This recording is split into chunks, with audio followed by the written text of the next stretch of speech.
প্রিয় বন্ধুরা, আজকে আমি আপনাদের জন্য এমন একটা বই পাঠ করব যা লিখেছেন মুক্তিযোদ্ধা মতিউর রহমান রেন্টু, এবং যে বইটি বাংলাদেশের সাবেক প্রধানমন্ত্রী শেখ হাসিনা কর্তৃক সরকারিভাবে নিষিদ্ধ ঘোষণা করা হয়েছিল। বইটির নাম আমার ফাঁসি চাই। আমি বিশ্বাস করি এই বইটি শুনে আপনারা অনেক না জানা তথ্য জানতে পারবেন, এবং আমি এও আশা করছি আপনাদের এই বইটি অবশ্যই ভালো লাগবে। এবং যদি ভালো লেগে থাকে তাহলে অবশ্যই লাইক, কমেন্ট এবং সাবস্ক্রাইব করে রাখবেন, এবং পাশে থাকা বেল আইকনটি ক্লিক করে রাখবেন, যাতে পরবর্তী যে কোনো ভিডিও আমাদের চ্যানেলে আসলে আপনারা তার নোটিফিকেশন পেয়ে যান। তাহলে চলুন শুরু করা যাক আমাদের আজকের নিবেদন আমার ফাঁসি চাই, যা লিখেছেন মুক্তিযোদ্ধা মতিউর রহমান রেন্টু। 69-এর গণ আন্দোলন, 70-এর নির্বাচন, স্বাধীনতা ঘোষণা, মুক্তিযুদ্ধ, সিরাজ শিকদার হত্যা, একদলীয় শাসন, শেখ মুজিব হত্যা, খন্দকার মুস্তাক রাষ্ট্রপতি, জেল হত্যা, ৩রা নভেম্বর অভ্যুত্থান, ৭ই নভেম্বরের সিপাহী বিপ্লব। 1969 সাল বাঙালি বিরচিত এক সংগ্রামের মাধ্যমে কারাগার থেকে বের করে আনল বাঙালির অবিসংবাদিত নেতা শেখ মুজিবুর রহমানকে। তথাকথিত আগরতলা ষড়যন্ত্র মামলার অভিযোগে পাকিস্তান সরকার এক প্রহসনমূলক বিচার করছিল শেখ মুজিবুর রহমান সহ সামরিক বেসামরিক বাঙালি কিছু লোকের। কিন্তু বাংলার মানুষ এই মামলা এবং বিচার গ্রহণ করেনি।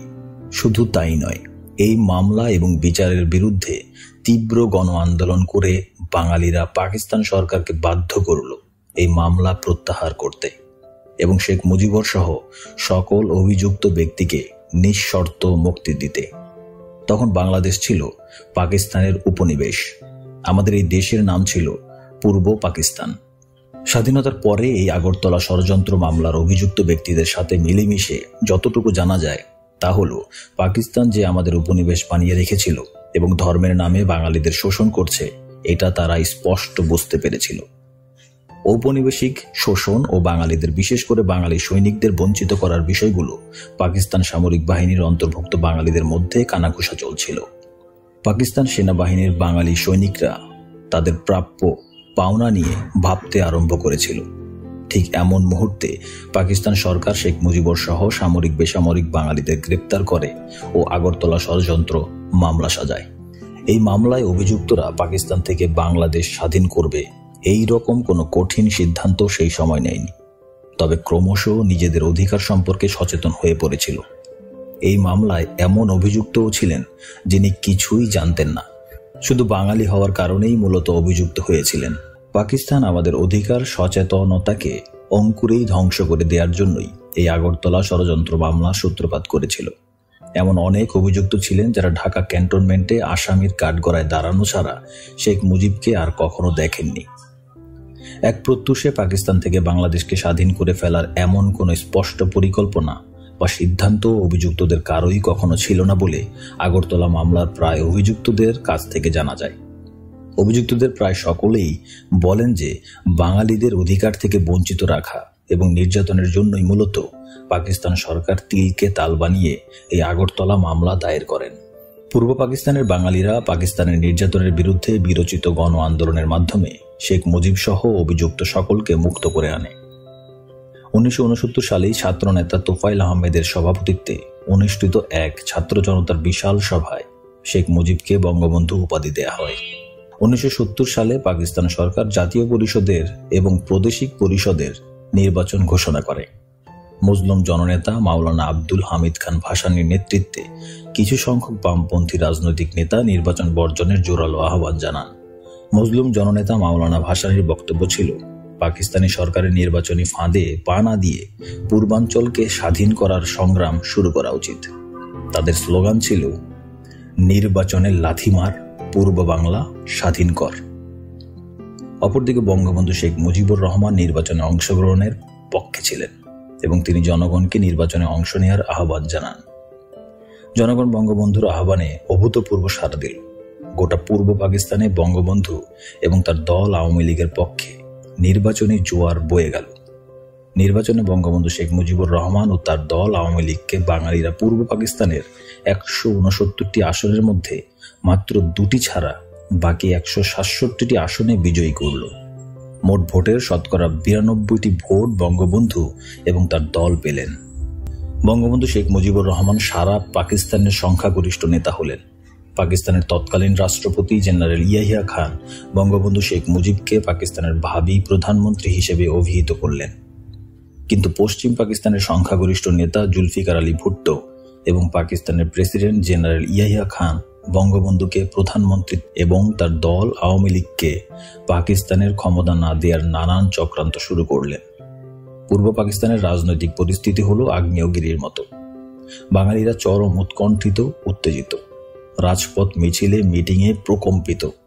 ঘরে ঘরে মানুষে মানুষে উদ্বেগ, উৎকণ্ঠা। সমগ্র বাঙালি কেবল তাকিয়ে আছে জাতির অবিসংবাদিত নেতা শেখ মুজিবুর রহমানের দিকে। তিনি যা বলছেন চোখের পলকে বাঙালি তাই করছে। ইতিহাসের পাতায় অনেক ইতিহাস দ্রুত পেরিয়ে যাচ্ছে। যে কোনো ধরনের কর্মসূচিতে শুধু শেখ মুজিবের ঘোষণা করতে যতটুকু দেরি, তিনি যে কোনো কর্মসূচি ঘোষণা দেওয়ার সঙ্গে সঙ্গে বিদ্যুৎ গতিতে বাঙালি তা বাস্তবায়িত করছে। উত্তাল জাতির মুখে শুধু একটি স্লোগান গর্জন করে ফিরছে, বাংলাদেশ স্বাধীন করো, বাংলাদেশ স্বাধীন করো। এরই মধ্যে বঙ্গবন্ধু শেখ মুজিব 7ই মার্চ রেসকোর্স ময়দানে জনতার সভা ডাকলেন। ভোর না হতেই লক্ষ লক্ষ বাঙালি রেসকোর্স ময়দানে সমাবেত হলো স্বাধীনতা প্রশ্নে নেতার রায় শোনার জন্য। লক্ষ লক্ষ জনতার সামনে এসে দাঁড়ালেন জনতার নেতা বঙ্গবন্ধু শেখ মুজিবুর রহমান। কিন্তু বঙ্গবন্ধু শেখ মুজিবুর রহমান স্বাধীনতা ঘোষণা করেও স্বাধীনতা ঘোষণা করলেন না।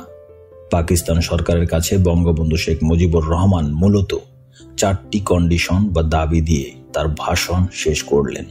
বঙ্গবন্ধু বললেন, আমার দাবি মানতে হবে প্রথম, তারপর তিনি বিবেচনা করে দেখবেন অ্যাসেম্বলিতে যাবেন কি যাবেন না।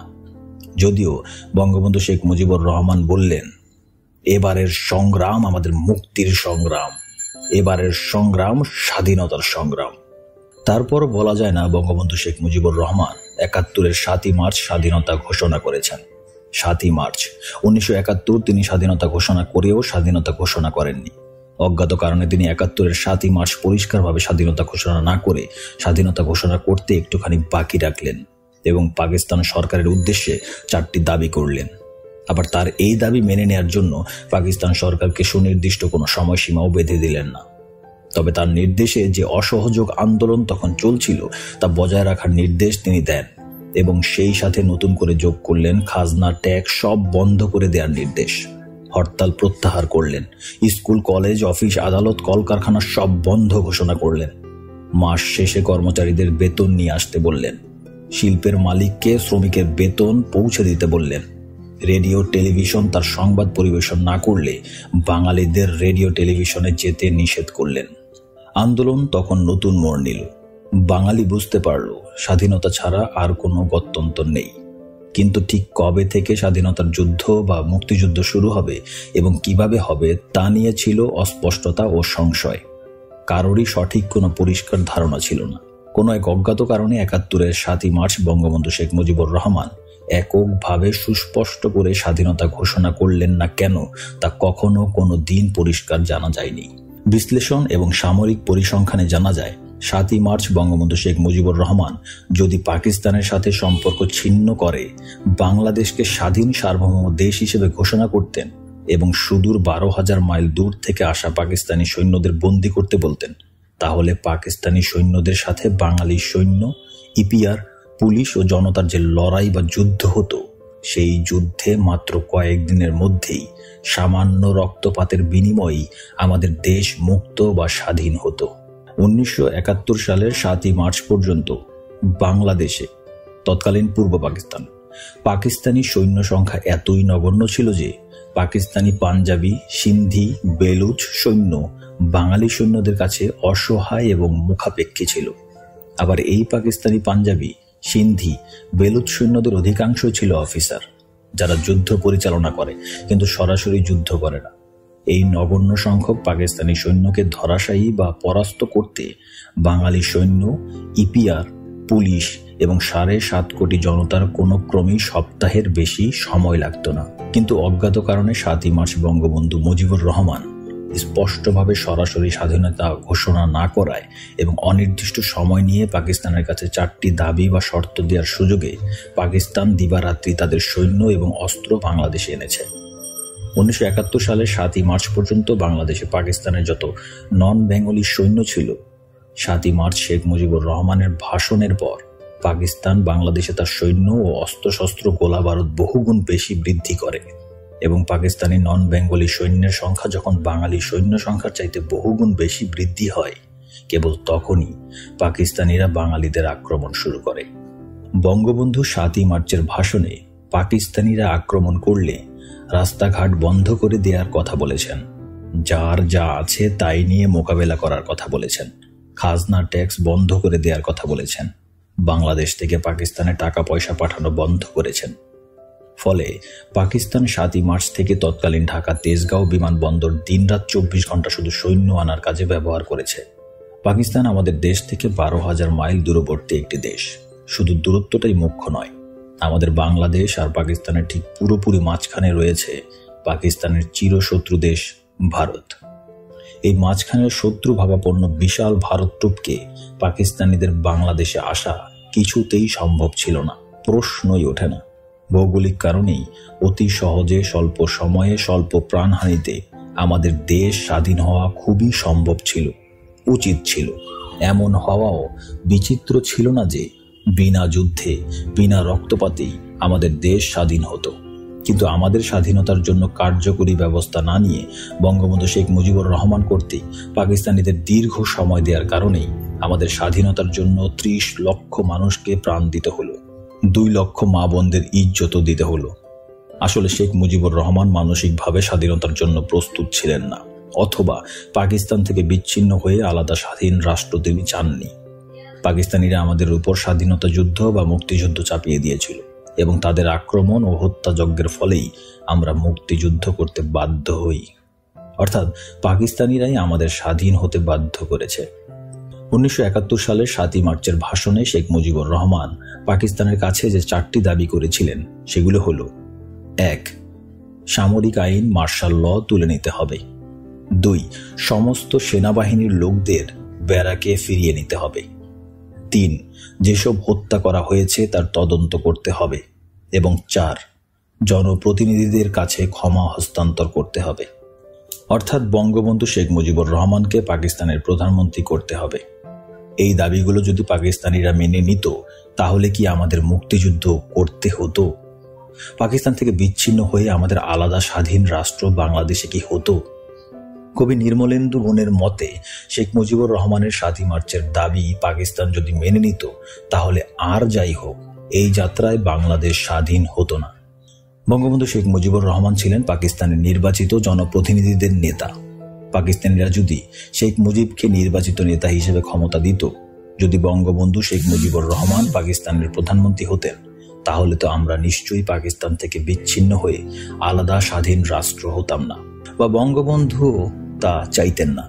জনগণ কর্তৃক নির্বাচিত বাঙালি জনপ্রতিনিধিদের কাছে পাকিস্তান সামরিক শাসকরা ক্ষমতা হস্তান্তর করবে এবং বাঙালি জনপ্রতিনিধিরা পাকিস্তান সরকার পরিচালনা করবেন, এই তো ছিল বঙ্গবন্ধু শেখ মুজিবুর রহমানের প্রকৃত কথা।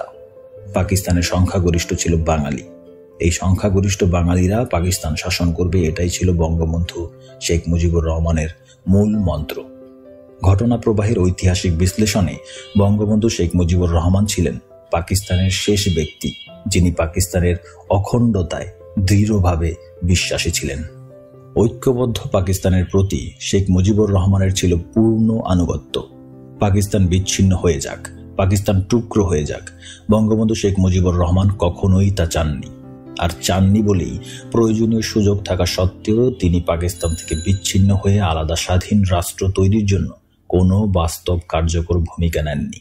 শেখ মুজিবুর রহমানের 7ই মার্চের ভাষণ হল ট্রিমেন্ডাস কন্ডিশনাল স্পিচ, যে ভাষণে পাকিস্তান রক্ষার শেষ চেষ্টা হিসেবে শেখ মুজিবুর রহমানের কাছে ক্ষমতা হস্তান্তরের শর্ত দেয়া হয়েছিল।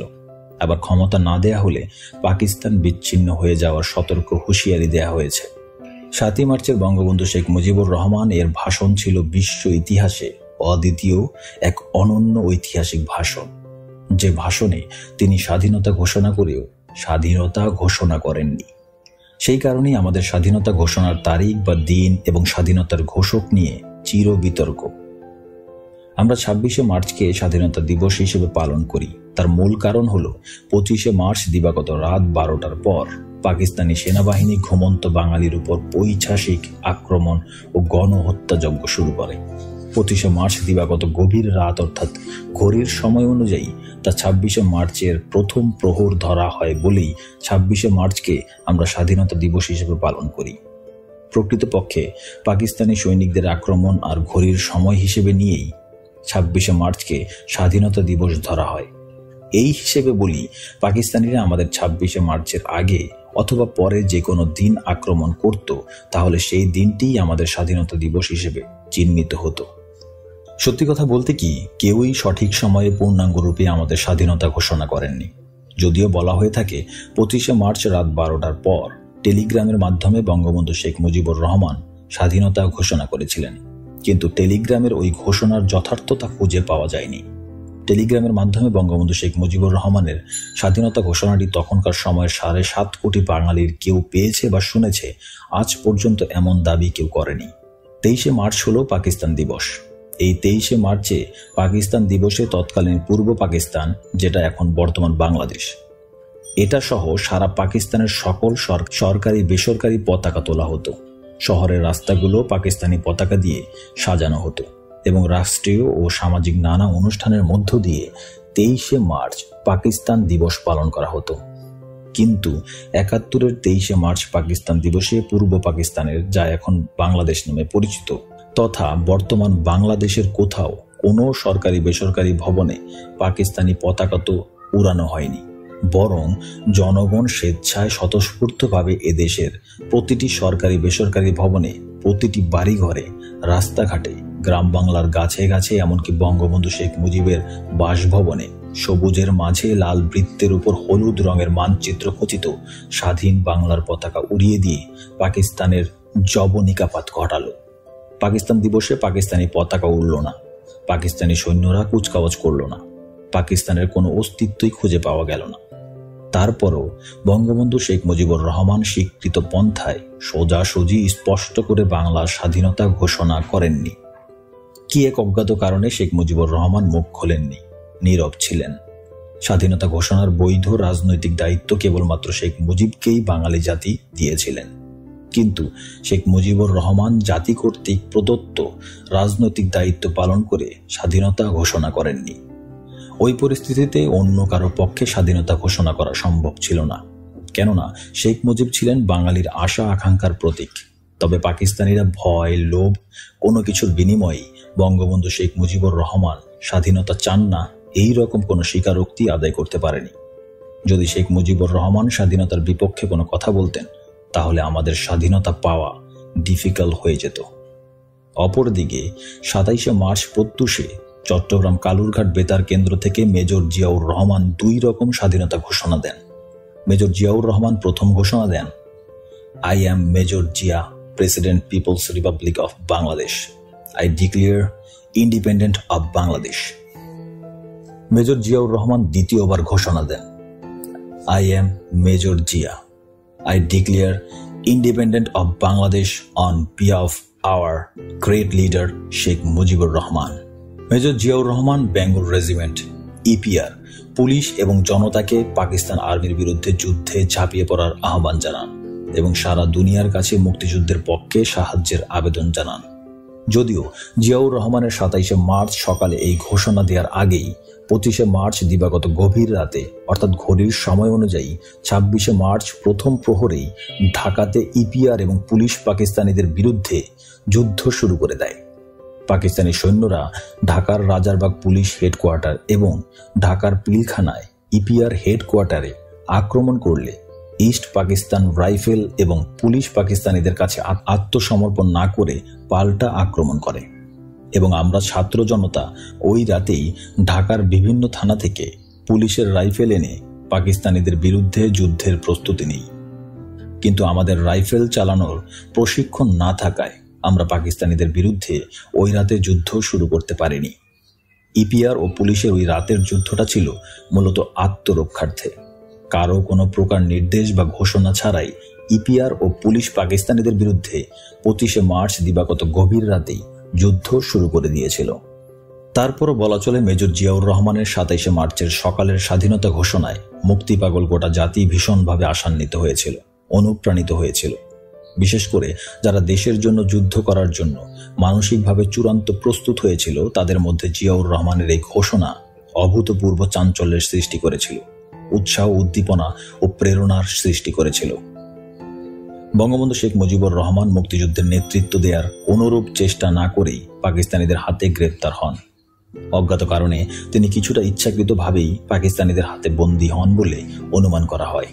27শে মার্চ থেকে ঢাকার বাসিন্দারা দিশেহারা হয়ে লক্ষ লক্ষ নরনারী, আবাল, বৃদ্ধ বনিতা পিঁপড়ার সারির মতো ঢাকা শহর ছেড়ে পায়ে হেঁটে গ্রামের দিকে চলে যায়। শহর ছেড়ে চলে যাওয়া মানুষের এই কাফেলাকে একমাত্র রোজ কিয়ামতের কাফেলার সাথেই তুলনা করা চলে। সবুজ গ্রাম আর গ্রামের মেঠো পথ ভরে ওঠে শহর ফেলে পালিয়ে যাওয়া লক্ষ লক্ষ মানুষে। শহর থেকে আসা লক্ষ লক্ষ মানুষকে গ্রামের কৃষক কৃষাণী নিজের সন্তানের মতো তাদের বুকে ঠাঁই দেয়। গ্রামের মানুষ রাস্তায়, পথে, মাঠে, ঘাটে চিরা, গুড়, মুড়ি, ডাব যা কিছু সহায় সম্বল ছিল তার সবটুকুই উজাড় করে বাড়িয়ে দিয়েছে শহর থেকে আসা মানুষের সাহায্যে। শহর ছেড়ে পালিয়ে আসা মানুষের এতটুকু কষ্ট যেন না হয় তার সব দায়িত্ব গ্রামবাসীর। গ্রামের প্রতিটি বাড়িতে দিন রাত্রি ভাত রান্না হচ্ছে, লক্ষ লক্ষ মানুষ খাচ্ছে। কে খাচ্ছে, কার বাড়িতে খাচ্ছে, আর যারা খাওয়াচ্ছে তারাও জানে না কাদের খাওয়াচ্ছে। মানুষে মানুষে এক মহামিলন, এক মহাভ্রাতৃত্ব। কখনো পৃথিবীতে এমন হয়েছে কিনা কিংবা আর হবে কিনা জানি না। মানুষ মানুষের এত আপন, নিজের চাইতে মূল্যবান অপরজন। এ দৃশ্য যারা দেখেনি তারা কোনোদিন বুঝবে না, তাদের কোনোদিন বোঝানো যাবে না। পৃথিবীতে এমন কোনো ভাষা নেই, শব্দ নেই, এমন কোনো লেখক নেই যে লেখক ওই সময়ের মানুষে মানুষে ঐক্য, ভ্রাতৃত্ব, সহমর্মিতা আর নিজের চাইতে অপরকে বেশি ভালোবাসার চিত্র তুলে ধরতে পারবে। ঢাকা থেকে পায়ে হেঁটে ফরিদপুরের গোপালগঞ্জ মুকসুদপুর গ্রামের বাড়িতে গিয়েছি। কত নদী পার হয়েছি পদ্মা নদী। 5 দিন 5 রাত্রি পথ চলেছি। তারপর গ্রামের বাড়ি এসেছি। একটি পয়সাও ধার হয়নি, কোথাও একটি পয়সা লাগেনি। গ্রামের মানুষ খাইয়েছে, নৌকার মাঝি নদী পার করে দিয়েছে, বিনা পয়সার খাওয়ানো, থাকতে দেয়া, নদী পার করে দেয়া, এ যেন গ্রামের মানুষের মহাপবিত্র নৈতিক দায়িত্ব ছিল। হাঁটতে হাঁটতে প্রতিমধ্যে কত গর্ভবতী মা বোন সন্তান প্রসব করেছে, আর গ্রামের মা বোনেরা তার সেবার ভার তুলে নিয়েছে আপন করে। এপ্রিলের প্রথম সপ্তাহ, এবার মুক্তিযুদ্ধে যাওয়ার পালা। কিভাবে মুক্তিযোদ্ধা হওয়া যায়, মুক্তিযুদ্ধ করা যায়। 17 এপ্রিল আকাশবাণী কলকাতা থেকে বারবার ঘোষণা এসেছে, আজ রাত 8টার পর একটি বিশেষ অনুষ্ঠান প্রচার করা হবে। রাত 8টার আকাশবাণী কলকাতা বেতারের বাংলা খবরে বলা হলো, সংবাদের পর একটি বিশেষ অনুষ্ঠান প্রচার করা হবে। দেশাত্মবোধক গান দিয়ে শুরু হলো অনুষ্ঠান। আমাদের মুক্তিযুদ্ধের এবং বাঙালির ইতিহাসের শ্রেষ্ঠ দিন এবং শ্রেষ্ঠ ঘটনাটির কথা। আজ 17 এপ্রিল কুষ্টিয়ার মেহেরপুরের বৈদ্যনাথ তলার আম্রকাননে জননেতা তাজউদ্দিন আহমেদ এর নেতৃত্বে স্বাধীন বাংলাদেশের প্রথম সরকার গঠনের কথা জানানো হলো। মেহেরপুরের বৈদ্যনাথ তলার নাম ইতিহাসের স্বর্ণাক্ষর দিয়ে নতুন করে রাখা হলো মুজিবনগর, এবং এই মুজিবনগরেই তাজউদ্দিন আহমেদের নেতৃত্বে শপথ নিল বাংলাদেশের প্রথম এবং বিপ্লবী সরকার। বঙ্গবন্ধু শেখ মুজিবুর রহমানকে করা হলো বাংলাদেশের রাষ্ট্রপতি, এবং তার অনুপস্থিতিতে উপরাষ্ট্রপতি সৈয়দ নজরুল ইসলামকে করা হলো অস্থায়ী রাষ্ট্রপতি, এবং তাজউদ্দিন আহমেদকে করা হলো বাংলাদেশের প্রধানমন্ত্রী। তাজউদ্দিন আহমেদের নেতৃত্বে একটি মন্ত্রিসভা গঠিত হলো। জেনারেল ওসমানীকে করা হলো প্রধান সেনাপতি। অস্থায়ী রাষ্ট্রপতি, প্রধানমন্ত্রী, প্রধান সেনাপতি সকলের শপথ অনুষ্ঠানও হলো এই মুজিবনগরে। এখানেই প্রবাসী সরকারকে গার্ড অফ অনার দেয়া হলো। শুরু হলো মুক্তিযুদ্ধের নতুন যাত্রা। বাঙালির ইতিহাসে সংযোজিত হলো নতুন অধ্যায়ের। আমাদের মুক্তিযুদ্ধ সুসংগঠিত হলো। আমাদের দেশের প্রায় 1 কোটি মানুষ শরণার্থী হয়ে ভারতে আশ্রয় নিল। আমরা যারা মুক্তি পাগল কিশোর, তরুণ, যুবক, আমরা ভারতে গিয়ে সামরিক প্রশিক্ষণ নিলাম এবং মুক্তিযোদ্ধা হলাম। মুক্তিযোদ্ধা হওয়ার আগে শুধু ভাবতাম কবে মুক্তিযোদ্ধা হব, কিভাবে মুক্তিযোদ্ধা হব। ভাবতে ভাবতে গ্রামের বাড়ি থেকে আবার ঢাকায় এলাম। এই ঢাকায় আমি জন্মেছি, শিশু থেকে কিশোর হয়েছি। এখানেই আমার সব বন্ধু বান্ধব। গ্রামের বাড়িতেই আমার কোনো বন্ধু বান্ধব নেই। মুক্তিযুদ্ধে যাওয়ার জন্য অন্তত একজন বন্ধু তো খুবই দরকার। কাজেই আবার শত্রুর প্রধান ঘাঁটি ঢাকায় চলে এলাম। প্রতিদিন ভাবি মুক্তিযুদ্ধে যাব, কিন্তু রাতে শুধু মার কথা মনে হয় আমি যুদ্ধে চলে গেলে মা শুধু কাঁদবেন, আমার জন্য মা অনেক কষ্ট পাবেন, অনেক কাঁদবেন। আমার আর কোনো পিছু টান নেই, শুধু মা। আব্বার কথা আমি মোটেও ভাবি না। মার জন্যই মনটা আমার কেমন হয়ে যায়, কেমন জানি সবকিছু এলোমেলো হয়ে যায়। এভাবে ভাবতে ভাবতে কয়েকদিন চলে যায়। মুক্তিযুদ্ধে যাওয়ার জন্য মনটা আমার অস্থির হয়ে আছে, কিন্তু মাকেও ছাড়তে পারি না। মুক্তিযুদ্ধেও যাওয়া হয় না। একদিন আমার মনে হলো সব ছেলেরই তো মা আছে, ছেলে যুদ্ধে গেলে মা তো কাঁদবেই। মার কান্নার কথা ভেবে ছেলে যদি মুক্তিযুদ্ধে না যায় তাহলে তো মুক্তিযুদ্ধ হবে না, দেশও স্বাধীন হবে না। না, মা কাঁদে কাঁদুক, আমাকে মুক্তিযুদ্ধে যেতে হবে, দেশ স্বাধীন করতে হবে। পরের দিনই পাশের বাড়ির আমার এক বন্ধু বয়সে আমার চেয়ে সামান্য বড়, নাম তার বাবুল আজাদ, তাকে মুক্তিযুদ্ধে যাওয়ার কথা বলে ফেললাম। সঙ্গে সঙ্গেই বাবুল আজাদ খুশিতে রাজি হয়ে গেল। বলল, আমি তো এই রকমই ভাবছিলাম এবং এই রকম একজন বন্ধুই খুঁজছিলাম। তারপর প্ল্যান প্রোগ্রাম করে একদিন খুব ভোরে দুজনে ভারতের উদ্দেশ্যে রওনা হলাম। আমরা দু বন্ধু গ্রামের পথ দিয়ে হাঁটতে হাঁটতে নদীর পাড়ে একটি বাড়িতে এসে পৌঁছলাম। তখন প্রায় সন্ধ্যা। শখানেক পুরুষ, মহিলা, শিশু আগে থেকেই নদী পার হওয়ার জন্য এই বাড়িতে ঘাপটি মেরে অপেক্ষা করছে। বাড়ির নদী ঘাটে ছোট একটি ডিঙি নৌকা বাঁধা আছে। এই ছোট নৌকাটিতে 8-10 জনের বেশি লোক একসঙ্গে পার হওয়া যাবে না। এই বাড়ির কোনো মানুষ এখানে নেই, শুধু কয়েকটি লাশ পচে গলে পড়ে আছে। আর এই যে শখানেক মানুষ, এরা সবাই শরণার্থী হয়ে ভারতে চলে যাওয়ার জন্য এখানে জড়ো হয়ে আছে। সন্ধ্যার পর নৌকার মাঝি এসে নদী পার করে দেবে সেই অপেক্ষায় আছে। নদীতে পাক সেনারা গানবোট নিয়ে ঘাঁটি করেছে। দিনের বেলায় নদী পার হতে গেলে দেখা যাবে এবং আর্মিরা গুলি করে মেরে ফেলবে, তাই রাতের অপেক্ষায় আছে সবাই। রাতের অন্ধকারে নদী পার হতে হবে। অন্ধকার ঘনিয়ে এলো, বেশ গাঢ় অন্ধকার। হঠাৎ নদীতে পাকিস্তানি আর্মির গানবোটের সার্চ লাইটের আলো দেখা গেল। এই দিকেই আসছে গানবোটটা। চাপা কান্না শুরু হয়ে গেল। কেউ কেউ বলছে, কাইন্দেন না ভাই, কাইন্দেন না, আল্লাহরে ডাকেন। গানবোটটা দ্রুত এই দিকে ছুটে আসছে। সবাই মৃত্যু ভয়ে চুপসে গেল। কারো কোনো সারা শব্দ নেই, শুধু গানবোটের আওয়াজ আর সার্চ লাইটের আলো। আমরা সবাই মাটিতে শুয়ে পড়লাম, যাতে গানবোটের সার্চ লাইটের আলোতে যেন দেখা না যায়। বুকের ভেতর ভয়, তার উপর মানুষের পচা লাশের গন্ধে দম বন্ধ হয়ে আসছে। 3-4 আগে পাকিস্তানি হানাদাররা এই বাড়িতে হানা দিয়ে এই মানুষগুলোকে হত্যা করেছে। আবাল বৃদ্ধ বনিতা, কারো মুখেই কোনো শব্দ নেই, অন্তরে শুধু আল্লাহ আর ভগবানের নাম। গানবোট যত এগিয়ে আসছে মনে হচ্ছে মৃত্যু তত এগিয়ে আসছে। মৃত্যু এখন শুধু কয়েক মিনিটের ব্যাপার হয়ে দাঁড়িয়েছে। আমি একটা গাছের আড়ালে দাঁড়িয়ে সবাইকে বললাম, কেউ শোয়া থেকে উঠবেন না, নড়াচড়াও করবেন না, কোনো কথা বলবেন না। সবাই মাটিতে যেভাবে শুয়ে আছেন ঠিক এইভাবেই থাকবেন। কোনো প্রকার চিৎকার বা ছোটাছুটি মানেই নিশ্চিত মৃত্যু। আল্লাহ পাক যদি সহায় হন তাহলে আমরা এভাবেই বেঁচে যাব। এছাড়া আমাদের আর বাঁচার কোনোই পথ নেই। সবাই সৃষ্টিকর্তাকে স্মরণ করেন। গানবোট একেবারে বাড়ির পাশে এসে পড়ল।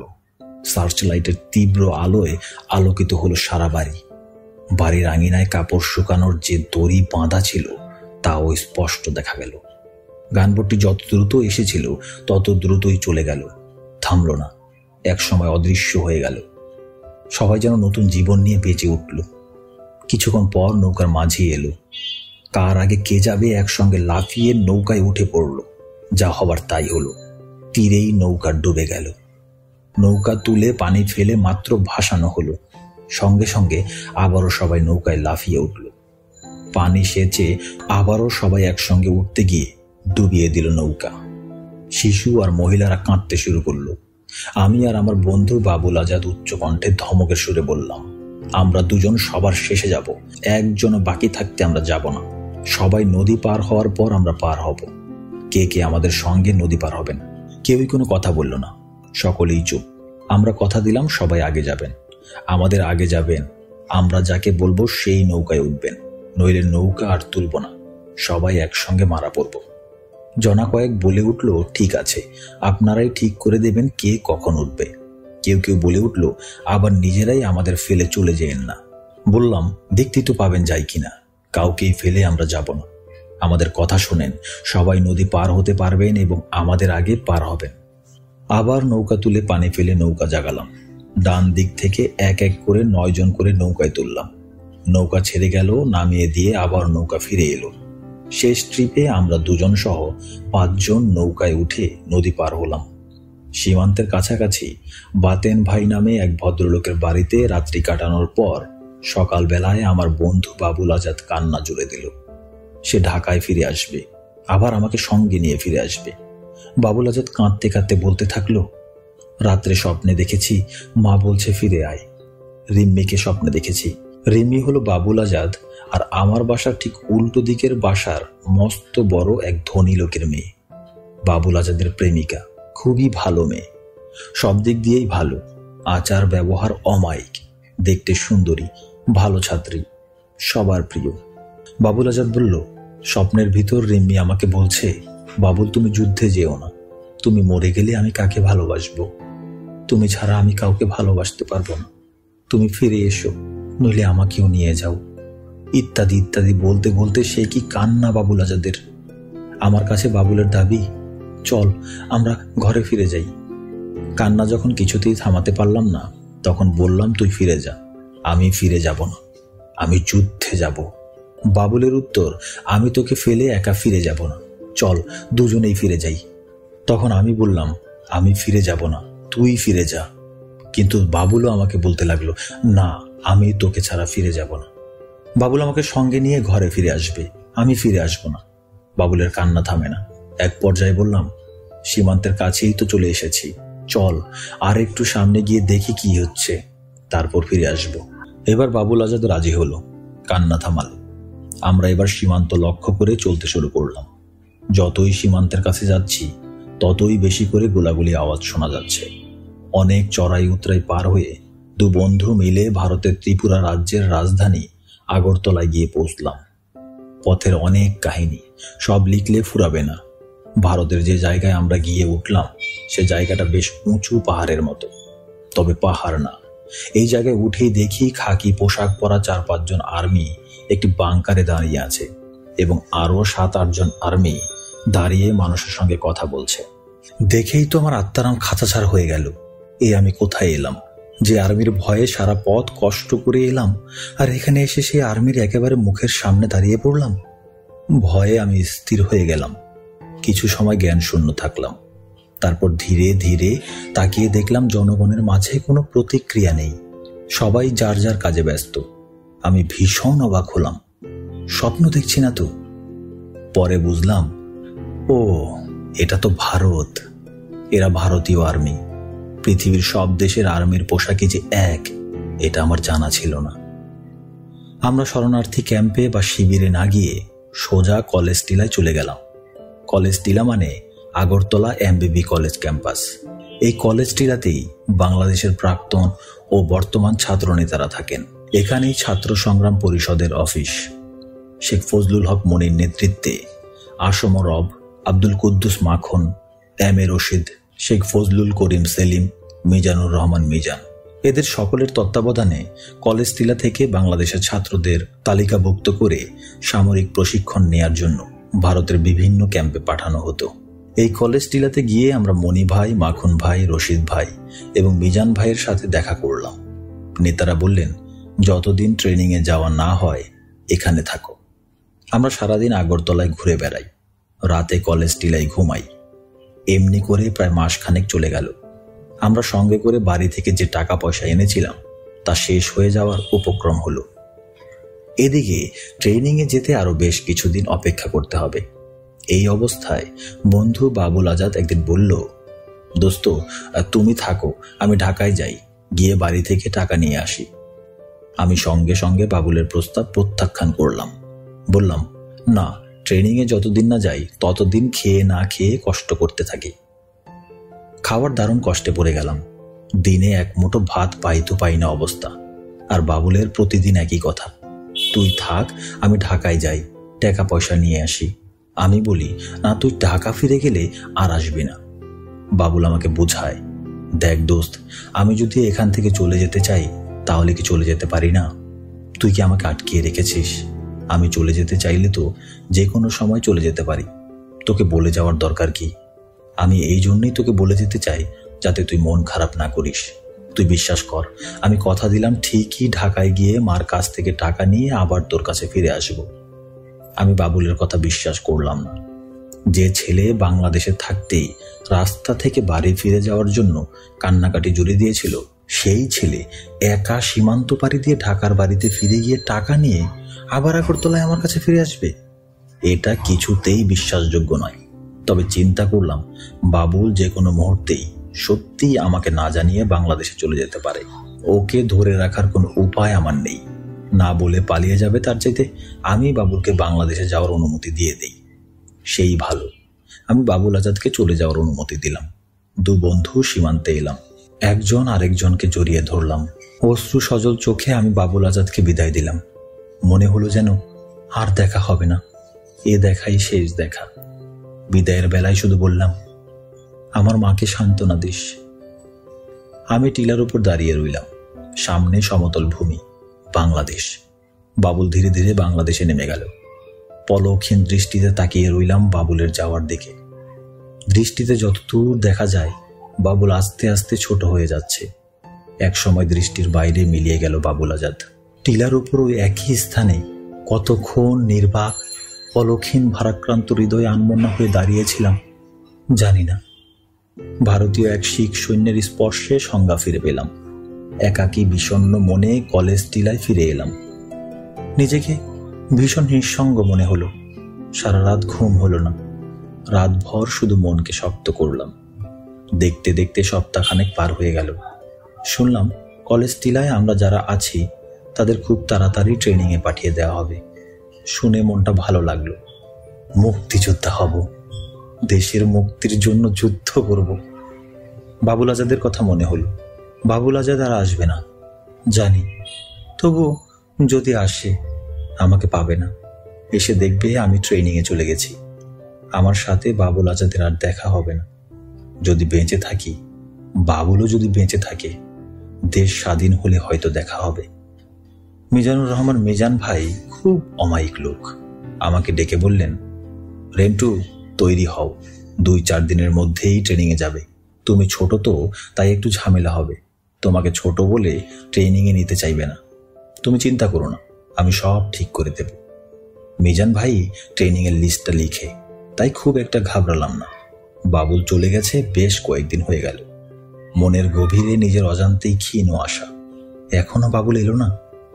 আগামী পরশুদিন সকাল 7টায় আমি ট্রেনিংয়ে চলে যাব। সন্ধ্যা ঘনিয়ে এসেছে। মাগরিবের নামাজের সালাম ফেরাতেই দেখি বাবুল আজাদ বলছে, রেন্টু, আমি আইসা পড়ছি। আমি স্বপ্ন দেখছি? না, ঠিক দেখছি। কিছুক্ষণ বুঝে উঠতে পারলাম না। সত্যি সত্যি বাবুল আজাদ এসেছে। শুধু একা বাবুল আজাদ আসেনি, সঙ্গে আবার মনির নামের একজনকে নিয়ে এসেছে। মনির আমাদের পাড়ার ছেলে। আমি অবশ্য মনিরকে এর আগে চিনতাম না, এই প্রথম দেখলাম মনিরকে। মিজান ভাইয়ের কাছে গিয়ে বললাম, আমার 2 বন্ধু ছাড়া আমি ট্রেনিংয়ে যাব না।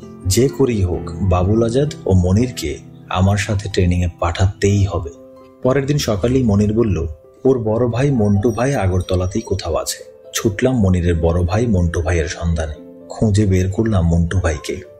মন্টু ভাই ট্রেনিং শেষ করে অস্ত্র নিয়ে বাংলাদেশের ভিতরে যুদ্ধে যাওয়ার অপেক্ষায় আছেন।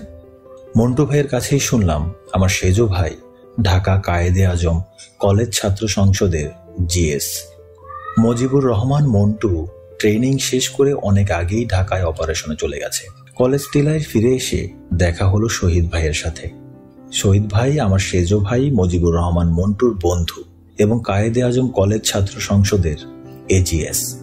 শহীদ ভাই আমাদের পরে যাবে টেন্ডুয়া ট্রেনিং ক্যাম্পে সামরিক প্রশিক্ষণ নেয়ার জন্য। মিজান ভাইয়ের বদৌলতে পরের দিন সকালে আমরা 3 বন্ধু একটা মিলিটারি লরিতে উঠে বসলাম অন্যান্যদের সাথে। মিলিটারি লরিতে ওঠার আগে 3-4 জায়গায় আমাদের নাম লেখা হলো এবং আমাদের স্বাক্ষর নেওয়া হলো। সামরিক লরি আমাদের নিয়ে চলতে শুরু করলো। সন্ধ্যা নাগাদ লেম্বুচোরা নামক ট্রেনিং ক্যাম্পে পৌঁছে গেলাম। এই লেম্বুচোরা ট্রেনিং ক্যাম্পে ভারতীয় সেনাবাহিনীর মেজর কেবি সিং এবং মেজর আর.পি. শর্মার অধীনে 1 মাস সামরিক প্রশিক্ষণ শেষে 2 নং সেক্টরের সদর দপ্তর মেলাঘর থেকে অস্ত্র শস্ত্র নিয়ে বাংলাদেশের ভেতরে ঢুকে পড়লাম। 2 নং সেক্টর কমান্ডার মেজর খালেদ মোশাররফকে লেফটেন্যান্ট কর্নেল পদে পদোন্নতি দিয়ে তার নামের ইংরেজি প্রথম অক্ষর কে অনুসারে গড়ে তোলা হয় কে ফোর্স, এবং এই কে ফোর্সের অধিনায়ক হন খালেদ মোশাররফ। তখন 2 নং সেক্টরের কমান্ডারের দায়িত্ব নেন ক্যাপ্টেন থেকে সদ্য পদোন্নতি পাওয়া মেজর হায়দার। খুব সম্ভবত খালেদ মোশাররফ যখন 2 নং সেক্টর কমান্ডার, তখন হায়দার 2 নং সেক্টরের 2IC ছিলেন। আমরা যারা ভারতে সামরিক প্রশিক্ষণ নিয়ে মুক্তিযোদ্ধা হয়েছি, আমাদের প্রশিক্ষণকালে অসংখ্যবার অসংখ্য জায়গায় আমাদের নাম, পিতার নাম, বর্তমান ও স্থায়ী ঠিকানা, কতজন ভাই, কতজন বোন, তাদের নাম ইত্যাদি বিষয় লিপিবদ্ধ করা হয় এবং স্বাক্ষর নেওয়া হয়। এই জাতীয় বায়োডাটা দিতে গিয়ে আমরা বিরক্ত হয়ে পড়েছিলাম। ভারত সরকার যদি প্রয়োজন মনে করে, ওই তালিকা ধরে এখনো আমাদের খুঁজে বের করে ফেলতে পারবে। একমাত্র কাদের সিদ্দিকী বীর উত্তমের কাদেরিয়া বাহিনী ছাড়া আমরা যারা ভারতে গিয়ে ট্রেনিং নিয়ে মুক্তিযোদ্ধা হয়েছি, এই মুক্তিযোদ্ধারাই মূল মুক্তিযোদ্ধা বা প্রথম মুক্তিযোদ্ধা। এই মুক্তিযোদ্ধারাই দেশে এসে ছাত্র যুবকদের ট্রেনিং দিয়ে আরও মুক্তিযোদ্ধা তৈরি করে। অর্থাৎ ভারতীয় প্রশিক্ষণপ্রাপ্ত মুক্তিযোদ্ধাদের থেকেই জন্ম নেয় দেশীয় প্রশিক্ষণপ্রাপ্ত মুক্তিযোদ্ধা। এই হলো ইন্ডিয়ান ট্রেন্ড এবং লোকাল ট্রেন্ড মুক্তিযোদ্ধা। এই মুক্তিযোদ্ধাদের সাথে এদেশের আপামর জনতা যোগ হয়ে হলো মুক্তিবাহিনী। যদি মুক্তিবাহিনী বলা হয় বা ধরা হয়, তাহলে কেবলমাত্র রাজাকার, আল বদর, আল শামস ব্যতীত সকল বাঙালি মুক্তিবাহিনী। যেমন সেনাবাহিনী, সেনাবাহিনীর সকল সদস্য যুদ্ধ করে না। সেনাবাহিনীর ইঞ্জিনিয়ারিং কোরের লোকদের দায়িত্ব হচ্ছে ব্রিজ, কালভার্ট, পুল ইত্যাদি তৈরি করা, যুদ্ধ করা নয়। আবার সেনাবাহিনীর মেডিকেল কোর বা সিগন্যাল কোর, এদের সদস্যরা যুদ্ধ করে না। মেডিকেল কোরের দায়িত্ব হচ্ছে আহত সৈনিকের চিকিৎসা করা, যুদ্ধ করা নয়। সিগন্যাল কোরের দায়িত্ব হচ্ছে সিগন্যাল দেয়া, যুদ্ধ করা নয়। সেনাবাহিনীর সাপ্লাই কোরের লোকেরা যুদ্ধ করে না, কিন্তু যুদ্ধক্ষেত্রে রসদ, গোলাবারুদ, খাবার ইত্যাদি সকল কিছু সাপ্লাই করার বা পৌঁছে দেওয়ার দায়িত্ব হচ্ছে সাপ্লাই কোরের। সেনাবাহিনীর পদাতিক, গোলন্দাজ ইত্যাদি কোরের কাজ হচ্ছে যুদ্ধ করা। সেনাবাহিনীর পদাতিক, গোলন্দাজ ইত্যাদি কোরের কাজ হচ্ছে শত্রুকে আক্রমণ করা বা শত্রুর আক্রমণ প্রতিহত করা, অর্থাৎ সাধারণ ভাষায় যুদ্ধ করা। Engineering core, signal core, medical core, supply core ইত্যাদি সকল কোর মিলেই হয় সেনাবাহিনী। এখন যদি ইঞ্জিনিয়ারিং কোরের লোকেরা ব্রিজ বা পুল না বানিয়ে দেয়, তাহলে সৈনিকেরা নদী পার হতে পারবে না। মেডিকেল কোর চিকিৎসা না করলে আহত সৈনিক সুস্থ হতে পারবে না। সিগন্যাল কোর সিগন্যাল না দিলে সৈনিকেরা বুঝতে পারবে না। সাপ্লাই কোর সাপ্লাই না দিলে সৈনিকেরা গোলাবারুদ পাবে না, খাবার পাবে না। এখন যদি ইঞ্জিনিয়ারিং কোর ব্রিজ তৈরি না করে, মেডিকেল কোর চিকিৎসা না দেয়, সিগন্যাল কোর সিগন্যাল না দেয়, সাপ্লাই কোর সাপ্লাই না দেয়, তাহলে কি পদাতিক বা গোলন্দাজ কোর যুদ্ধ করতে পারবে? না, পারবে না। যুদ্ধ করতে হলে উল্লিখিত সকল কিছু চাই। এই সকল কিছু মিলেই হয় যুদ্ধ। আমাদের মুক্তিযুদ্ধ সকল কিছু মিলেই হয়েছে।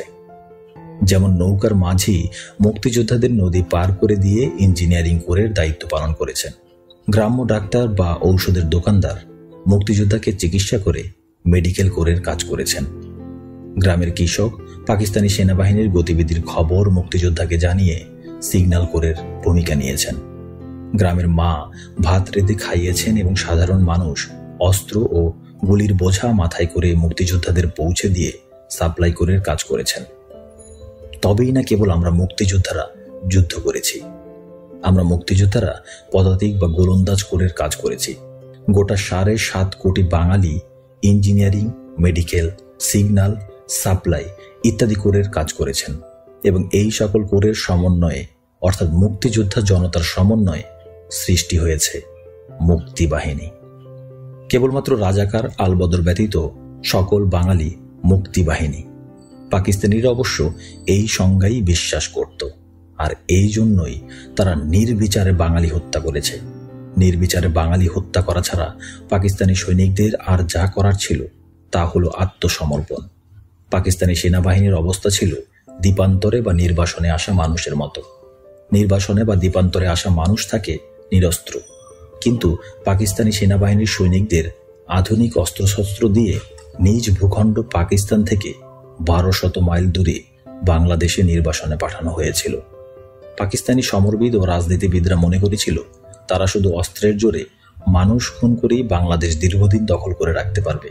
কিন্তু যেই মাত্র নিরস্ত্র বাঙালি সংক্ষিপ্ত সামরিক ট্রেনিং নিয়ে অস্ত্র হাতে তুলে নিল, সঙ্গে সঙ্গে শুধু শহর অঞ্চল ছাড়া গোটা বাংলাদেশের নিয়ন্ত্রণ চলে গেল মুক্তিযোদ্ধা ও মুক্তিবাহিনীর কাছে। বাংলাদেশে আসা পাকিস্তানি সেনাবাহিনীর কাছে যে ধরনের অস্ত্র এবং যে পরিমাণ অস্ত্র ছিল তা দিয়ে কেবল নিরস্ত্র মানুষকে দীর্ঘদিন দাবিয়ে রাখা যেত ঠিকই, কিন্তু সশস্ত্র মানুষকে বেশি দিন দাবিয়ে রাখা কিছুতেই যেত না। এবং ভারতের মতো একটি রাষ্ট্রের আক্রমণ মোকাবেলা করার ক্ষেত্রে বাংলাদেশে অবস্থানরত পাকিস্তানিদের অস্ত্র ছিল সম্পূর্ণ অকার্যকর। মাত্র কয়েক মাসের মধ্যেই মুক্তিযোদ্ধা এবং এদেশের আপামর জনতা অর্থাৎ মুক্তিবাহিনীর দাপটে পাক হানাদাররা রাতের বেলায় চলাফেরা বন্ধ করে দিল। তবে পাক হানাদাররা ঠান্ডা মাথায় একটা পরিকল্পনা দ্রুত চালিয়ে যেতে থাকলো। তা হলো এদেশের নারীদের ধর্ষণ করা। পাকিস্তানিদের নীল নকশাই ছিল এদেশের কিশোরী যুবতী রমণী নির্বিচারে ধর্ষণ করে তাদের পেটে পাকিস্তানিদের জারজ সন্তান তৈরি করা, বাঙালি নারীর গর্ভে পাকিস্তানি জারজ বংশধর বৃদ্ধি করা এবং পাকিস্তানি এই জারজদের দিয়ে বাংলাদেশকে চিরকাল দখল করে রাখা। পাকিস্তানিরা তাদের পরিকল্পনা বাস্তবায়িত করার জন্য গোলাম আজম, মতিউর রহমান নিজামীদের মতো মুষ্টিমেয় হাতে গোনা কতিপয় ঘৃণিত ব্যক্তিকে তাদের দোসর হিসেবে পেল ঠিকই, কিন্তু গোটা বাঙালি জাতি পাকিস্তানিদের চিরদিনের জন্য উপড়ে ফেলার জন্য ছিল বদ্ধপরিকর। অপরদিকে ভারতের প্রধানমন্ত্রী শ্রীমতী ইন্দিরা গান্ধীর সরকার এবং ভারতের জনগণ বাঙালির জন্য, বাংলাদেশের স্বাধীনতার জন্য তাদের সকল ধরনের সাহায্যের দুয়ার খুলে দিল অকৃপণভাবে। মুক্তিযুদ্ধের মাত্র 9 মাসের মাথায় ভারতের সাথে পাকিস্তানের যুদ্ধ বেঁধে গেল। একদিকে মুক্তিযোদ্ধা জনগণ মিলে 7.5 কোটি মুক্তিবাহিনী, তার সাথে যোগ হলো ভারতীয় সেনাবাহিনী। মুক্তিবাহিনী আর ভারতীয় বাহিনী মিলেমিশে হলো মিত্রবাহিনী। 6 ডিসেম্বর মিত্রবাহিনী সাঁড়াশি আক্রমণ শুরু করলো। নির্বাসনে আসা দিশেহারা পাক হানাদার বাহিনী মাত্র 10 দিনের মাথায় 16 ডিসেম্বরে অসহায়ের মতো পরাজয় বরণ করল। 96,000 পাকিস্তানি সৈন্য জেনারেল নিয়াজির নেতৃত্বে 16 ডিসেম্বর 1971 সালে রেসকোর্স ময়দানে আত্মসমর্পণ করল। এই আত্মসমর্পণের ঐতিহাসিক দলিলে আত্মসমর্পণকারীদের পক্ষে পাকিস্তানিদের জেনারেল নিয়াজি স্বাক্ষর করেন এবং ভারতীয় সেনাবাহিনীর জেনারেল জগজিৎ সিং অরোরা বিজয়ীদের পক্ষে স্বাক্ষর করেন। বিশ্বের দরবারে প্রতিষ্ঠিত হল স্বাধীন সার্বভৌম বাংলাদেশ। মুক্তিপাগল মানুষ, মুক্তিযোদ্ধা এবং ভারতীয় সেনাবাহিনীর প্রত্যক্ষ অংশগ্রহণের মাধ্যমে ছিনিয়ে আনল স্বাধীনতার লাল সূর্য। বাঙালি জাতি সশস্ত্র যুদ্ধের মাধ্যমে দেশ স্বাধীন করে 1972 সালের 10 জানুয়ারি বঙ্গবন্ধু শেখ মুজিবুর রহমানকে স্বাধীন দেশে ফিরিয়ে আনল।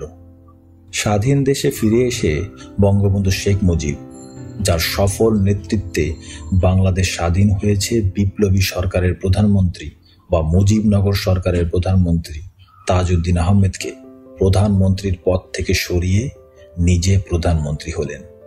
মুক্তিযোদ্ধাদের কাছ থেকে অস্ত্র জমা নিলেন। মুক্তিযুদ্ধের সময় যে বাঙালিরা পাকিস্তানি সেনাবাহিনীর অধীনে চাকরি করেছে ও পরাজিত হয়ে মুক্তিযোদ্ধাদের কাছে আত্মসমর্পণ করেছে, সেই পরাজিত প্রশাসনকে পুনর্জীবিত করলেন ও দেশ পরিচালনার দায়িত্বে নিয়োজিত করলেন। আর মুক্তিযোদ্ধারা কে কোথায় গেল তার কোনো খবর রাখলেন না। শুধু তাই নয়, ভারত সরকারের কাছে মুক্তিযোদ্ধাদের সম্পূর্ণ সঠিক তালিকা থাকা সত্ত্বেও সেই তালিকা না এনে নানা জনকে দিয়ে নানা রকমের মুক্তিযোদ্ধা সার্টিফিকেট বিতরণ করলেন। আমার জানা মতে ওই মুক্তিযোদ্ধা সার্টিফিকেট কোনো প্রকৃত মুক্তিযোদ্ধা তো নেননি, বরং যারা রাজাকার ছিল, চরম সুবিধাবাদী ছিল, যারা মুক্তিযুদ্ধের ধার কাজ দিয়েও হাঁটেনি, তারাই ওই সকল মুক্তিযোদ্ধা তালিকাভুক্ত হয়েছে এবং সার্টিফিকেট নিয়েছে। একজন মুক্তিযোদ্ধার জাতির কাছ থেকে কেবলমাত্র সম্মান ব্যতীত আর কিছু পাওয়ার থাকতে পারে না। মুক্তিযোদ্ধারা জাতির গৌরব, ভারত সরকারের কাছ থেকে মুক্তিযোদ্ধাদের পূর্ণাঙ্গ তালিকা নিয়ে আসার সহজ পন্থা গ্রহণ না করে কেন শেখ মুজিবুর রহমান নানাজনকে দিয়ে নানান রকমের তালিকা আর মুক্তিযোদ্ধা সার্টিফিকেট দিয়ে লেজে গোবরে বেহাল অবস্থা করলেন তা বোধগম্য নয়। মুক্তিযোদ্ধারা থাকবে না, থাকবে দেশ, থাকতে হবে মুক্তিযোদ্ধাদের তালিকা। কিন্তু শেখ মুজিব অতি সামান্য অতি সহজ কাজ ভারত থেকে মুক্তিযোদ্ধাদের প্রকৃত তালিকা নিয়ে আসতে কেন ব্যর্থ হলেন? এই ব্যর্থতার জন্য একজন মুক্তিযোদ্ধা হিসেবে বঙ্গবন্ধু শেখ মুজিবকে কখনোই ক্ষমা করব না। বঙ্গবন্ধু শেখ মুজিবুর রহমানের প্রতি জাতির ভালোবাসা, শ্রদ্ধা, সর্বোপরি বিশ্বাস আকাশ ছোঁয়া। তিনি সদ্য স্বাধীন বাংলাদেশের প্রধানমন্ত্রী।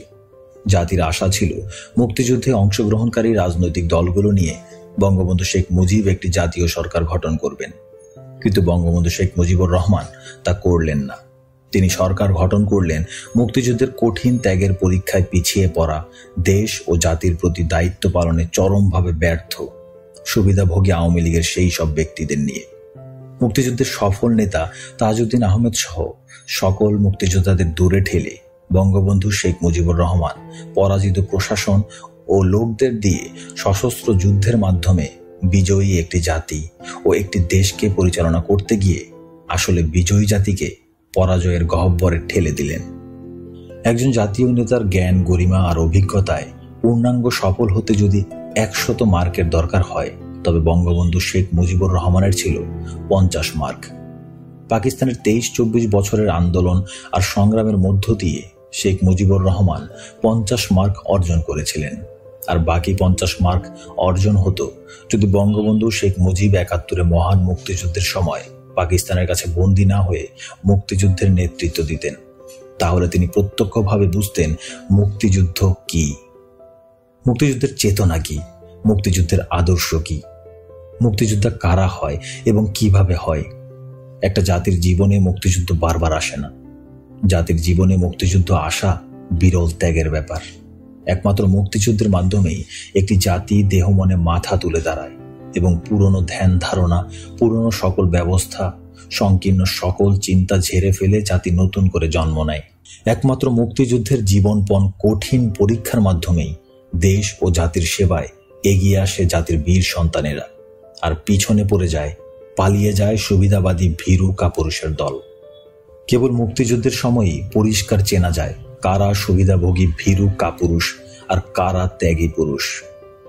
কিন্তু জাতির দুর্ভাগ্য বঙ্গবন্ধু শেখ মুজিবের। বঙ্গবন্ধু শেখ মুজিবুর রহমান চিনলেন না, জানলেন না জাতির সাহসী ত্যাগী পুরুষদের। এখানেই বঙ্গবন্ধু শেখ মুজিবের 50 মার্ক ঘাটতি থেকে গেল।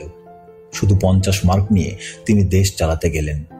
পাকিস্তানিরা যুদ্ধে পরাজিত হলো, বন্দী হলো, কিন্তু তাদের পরাজিত তাবেদারি বাঙালি প্রশাসনটা শুধু অক্ষতই রাখলেন না, বরং বিজয়ী বাঙালি জাতির মাথার উপর পুনরায় চাপিয়ে দিলেন। তিনি দলে ও প্রশাসনে মুক্তিযোদ্ধাদের তেমন স্থান দিলেন না। এক সময় যারা বঙ্গবন্ধু শেখ মুজিবুরের দলে ছিল তারা বিভক্ত হলো, জাতি বিভক্ত হলো। বাড়তে থাকলো নিরাশার সংখ্যা। হতাশা আর নিরাশার ভিতর দিয়ে সময় বয়ে যেতে থাকলো। এদেশের কৃষক, শ্রমিক, ছাত্র জনতা এবং সাধারণ মানুষ জীবনপণ করে যুদ্ধ করেছে। জীবনপণ করা সকল যোদ্ধাদের তথা গোটা জাতির শুধু একটা স্বপ্ন ছিল, একটি আশা ছিল, আর সে স্বপ্ন ও আশা হলো সুখে থাকার স্বপ্ন, সুখে থাকার আশা। সুখ বলতে যা বোঝায় তা হলো থাকার জন্য ঘর, ক্ষুধার জন্য অন্ন, রোগ শোকের জন্য চিকিৎসা, পরিধানের বস্ত্র এবং জ্ঞানের জন্য শিক্ষা। এই অন্ন, বস্ত্র, বাসস্থান, চিকিৎসা ও শিক্ষার নিশ্চয়তাই হলো সুখে থাকা।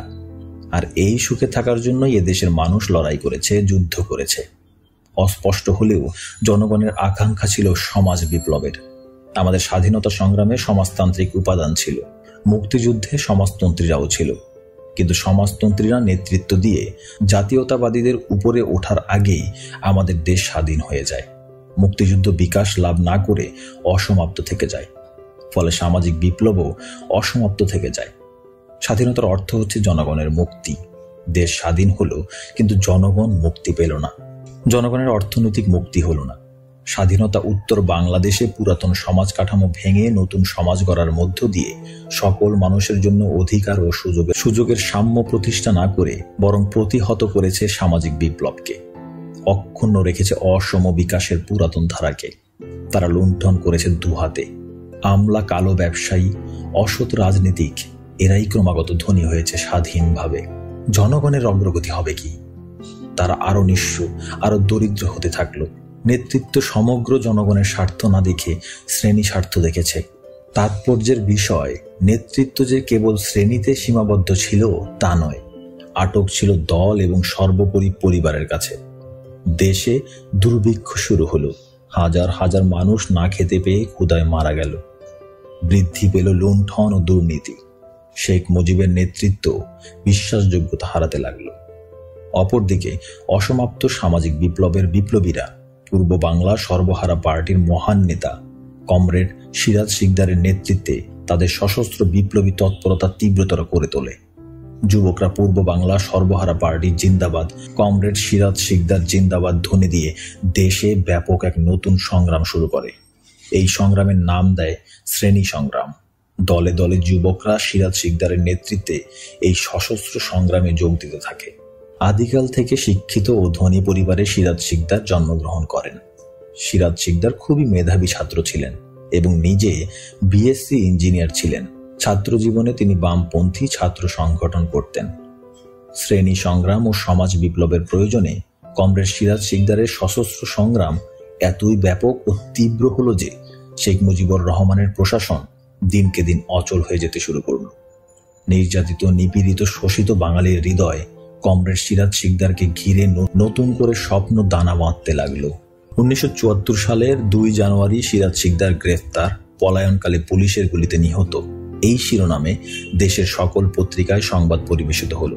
পুলিশের প্রেস নোটে বলা হলো, সিরাজ শিকদারকে গ্রেফতার করা হয়েছিল এবং সাভার রোড দিয়ে নিয়ে আসার সময় সিরাজ শিকদার পুলিশের ভ্যান থেকে লাফিয়ে পড়ে পালিয়ে যাওয়ার চেষ্টা করেছিল। তখন পুলিশ গুলি করে। সেই গুলিতে সিরাজ শিকদার নিহত হয়। কিন্তু অনুসন্ধান করে জানা যায় পুলিশের প্রেস নোট বানোয়াট। সিরাজ শিকদারকে গ্রেপ্তার করা হয় ঠিকই এবং গ্রেপ্তারের পর বিনা বিচারে বন্দি অবস্থায় গুলি করে হত্যা করা হয়। সিরাজ শিকদারের বুকে মোট 5টি গুলি চিহ্ন ছিল, যা সামনে থেকে করা হয়েছে। কেউ যদি পালাতে থাকে এবং পলায়নের পর ব্যক্তিকে যদি পিছন থেকে গুলি করা হয় তাহলে গুলি পিঠে বিদ্ধ হবে, কিন্তু সিরাজ শিকদারের বুকে বুলেট বিদ্ধ হয়েছিল। তিনি মেহনতি মানুষের মুক্তির জন্য, শোষকের শোষণ থেকে মানুষের মুক্তির জন্য ব্যক্তিগত সকল ভোগ বিলাস, সুযোগ সুবিধা বিসর্জন দিয়ে সর্বহারা শ্রেণীতে মিশে গেলেন। নিপীড়িত, নির্যাতিত সর্বহারা মানুষের অধিকার প্রতিষ্ঠার জন্য ঘর সংসার, আত্মীয় পরিজন, আরাম আয়েশ ত্যাগ করে সমাজ বিপ্লবে নিজেকে সম্পূর্ণ উৎসর্গ করেছিলেন। মানুষের জন্য এমন উৎসর্গকৃত প্রাণ কমরেড সিরাজ শিকদারকে বিনা বিচারে বন্দী অবস্থায় নির্মম নিষ্ঠুরভাবে হত্যা করার পর শেখ মুজিবুর রহমান পবিত্র পার্লামেন্টে দাঁড়িয়ে দম্ভের সাথে বললেন, আজ কোথায় সিরাজ শিকদার? এই ঘটনার পর শেখ মুজিবের দেশপ্রেম, মহানুভবতা এবং আইন ও বিচারের প্রতি শ্রদ্ধা প্রশ্নের সম্মুখীন হয়ে পড়ল। মানুষ ভাবতে লাগলো, শেখ মুজিব যদি একজন দেশপ্রেমিক হন, একজন বীর হন, একজন মহান নেতা হন, তাহলে কি করে আর একজন দেশপ্রেমিক, আর একজন বীরকে, আর একজন সর্বত্যাগী মহান নেতাকে বিনা বিচারে বন্দি দশায় গুলি করে হত্যা করতে পারলেন? আবার জঘন্য অন্যায় ও কলঙ্কের কথা পবিত্র পার্লামেন্টে দম্ভের সাথে শেখ মুজিব কি করে বলতে পারলেন? 1975 সালে শেখ মুজিবুর রহমান প্রধানমন্ত্রী থেকে রাষ্ট্রপতি হলেন। দেশের সকল রাজনৈতিক দল নিষিদ্ধ ঘোষণা করলেন এবং প্রতিষ্ঠিত করলেন একদলীয় বাকশালী শাসন ব্যবস্থা। শেখ মুজিবের বাকশাল ছাড়া কেউ অন্য কোনো দল করতে পারবে না। সরকার নিয়ন্ত্রিত 4টি সংবাদপত্র ছাড়া দেশের অন্য সকল সংবাদপত্র নিষিদ্ধ ঘোষণা করা হলো। জাতির বিভক্তি গেল না, আশা নিরাশার মিশ্র প্রতিক্রিয়া বইতে লাগলো। 1975 সালে 7ই জুন বহু মানুষ, বহু পেশাজীবী সংগঠন বঙ্গবন্ধু শেখ মুজিবুর রহমানকে বাকশাল করার জন্য প্রবল বর্ষণ উপেক্ষা করে অভিবাদন জানালো। সরকারি মালিকানায় নেয়া দৈনিক ইত্তেফাক সহ 4টি পত্রিকা ছাড়া বাকি সকল সংবাদপত্র নিষিদ্ধ। শেখ মুজিবের নেয়া নতুন একদলীয় রাজনৈতিক, অর্থনৈতিক, প্রশাসনিক ব্যবস্থা সম্পর্কে রাজনীতিবিদ, সাহিত্যিক, সাংবাদিক, সামরিক, বেসামরিক ব্যক্তিসহ দেশের সকল নাগরিকের কিছুই বলার সুযোগ থাকলো না। সর্বত্র নিস্তব্ধতা। 15 আগস্ট 1975 সাল। ফজরে আজানের পর কাকডাকা ভোরে রেডিওতে মেজর ডালিমের কণ্ঠ। আমি মেজর ডালিম বলছি, স্বৈরাচারী শেখ মুজিবকে হত্যা করা হয়েছে। সেনাবাহিনী ক্ষমতা দখল করেছে। অনির্দিষ্টকালের জন্য কারফিউ ঘোষণা করা হয়েছে। এরপর দ্বিতীয়বার ঘোষণা করা হলো শেখ মুজিব ও তার স্বৈরাচারী সরকারকে উৎখাত করে খন্দকার মোস্তাক আহমেদের নেতৃত্বে সামরিক বাহিনী ক্ষমতা দখল করেছে এবং কারফিউ জারি করা হয়েছে। সহকর্মী হিসেবে শেখ মুজিব যাদের দীর্ঘদিন কাছে এবং পাশে রেখেছেন, সেই সকল আওয়ামী লীগের নেতা নীরব এবং নিশ্চুপ থেকেছেন। সামান্য সংখ্যক কিছু ছাত্রলীগের তরুণ নেতৃস্থানীয় কর্মীরা আওয়ামী লীগের নেতাদের সাথে যোগাযোগ করলে তারা সবাই চুপচাপ থাকার এবং অপেক্ষা করার ও দেখার পরামর্শ ও নির্দেশ দেন। নেতাদের ইংরেজিতে একটা কমন ডায়লগ ছিল, যা কোনো কোনো ক্ষেত্রে নির্দেশ হিসেবেও মান্য হয়েছে। এই ডায়লগটি হল, ওয়েট অ্যান্ড সি। 75-এর 15 আগস্ট শেখ মুজিব হত্যার পর আওয়ামী নেতাদের ওয়েট অ্যান্ড সি এর রাজনীতি শুরু হয়। ছাত্র নেতাকর্মীদের খুবই সামান্য একটা অংশ ওয়েট অ্যান্ড সি রাজনীতি প্রত্যাখ্যান করে কর্মতৎপরতা শুরু করে এবং তৎপরতা মূলত শুধু ঢাকা বিশ্ববিদ্যালয়েই সীমাবদ্ধ থাকে। এই কর্মতৎপরতায় অংশগ্রহণকারীদের মধ্যে উল্লেখযোগ্য ছিলেন বর্তমান কমিউনিস্ট পার্টির সাধারণ সম্পাদক মুজাহিদুল ইসলাম সেলিম। 15 আগস্টে শেখ মুজিবুর রহমানকে হত্যার পর হত্যার সমর্থনে আনন্দ উল্লাস করে রাজপথে কোনো মিছিল হয়নি।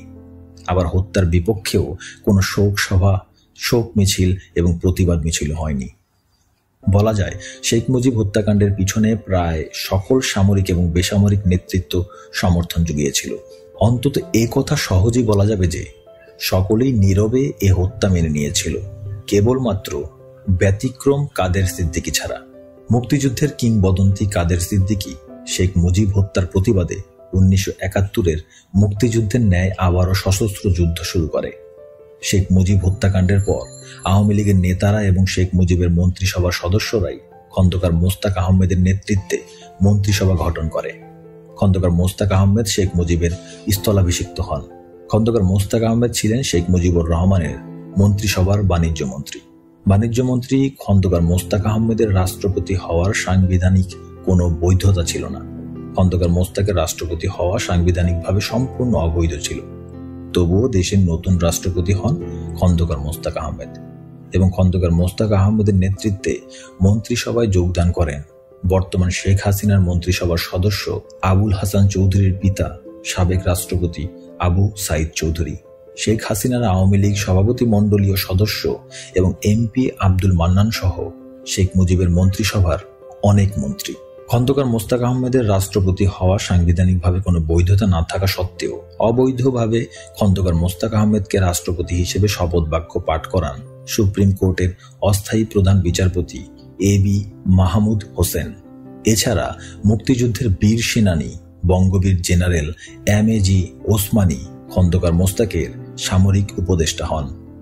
15 আগস্ট সকালে 9 ঘটিকায় তৎকালীন সেনাবাহিনী প্রধান শেখ হাসিনার দলের বর্তমান এমপি মেজর জেনারেল শফিউল্লাহ সেনাবাহিনীর প্রধান হিসেবে খন্দকার মোস্তাক আহমেদের প্রতি আনুগত্য প্রকাশ করে রেডিওতে ভাষণ দেন। এরপর আনুগত্য প্রকাশ করে রেডিওতে ভাষণ দেন বিমান বাহিনী প্রধান শেখ হাসিনার বর্তমান বিতর্কিত এমপি AK খন্দকার, নৌবাহিনীর প্রধান অ্যাডমিরাল MH খান ও BDR এবং পুলিশ প্রধানগণ। নতুন রাষ্ট্রপতি হিসেবে খন্দকার মোস্তাক আহমেদ পার্লামেন্ট মেম্বারদের সভা ডাকেন। এই সভায় যোগদান করা থেকে বিরত রাখার জন্য ছাত্রনেতা নিহত সৈয়দ নুরুল ইসলাম নুরুর নেতৃত্বে ছাত্রলীগের হাতে গোনা কয়েকজন কর্মী জোর চেষ্টা ও তদবির চালালেও আওয়ামী লীগের প্রায় সকল এমপি উক্ত সভায় যোগদান করেন। অপরদিকে বিখ্যাত মুক্তিযোদ্ধা বঙ্গবীর আব্দুল কাদের সিদ্দিকী বীর উত্তম তার জনা 50 সাথী সহ সীমান্ত এলাকায় অবস্থান নিয়ে খন্দকার মোস্তাক আহমেদের সরকারের বিরুদ্ধে সশস্ত্র যুদ্ধ শুরু করলে ছাত্রনেতা সৈয়দ নুরুল ইসলাম নুরু তার কয়েকজন সঙ্গী নিয়ে বৃহত্তম ময়মনসিংহ এবং বৃহত্তম সিলেট জেলায় সীমান্ত অঞ্চলে কাদের সিদ্দিকীর নেতৃত্বে গড়ে ওঠা সংগঠন জাতীয় মুক্তি বাহিনীতে যোগ দেন।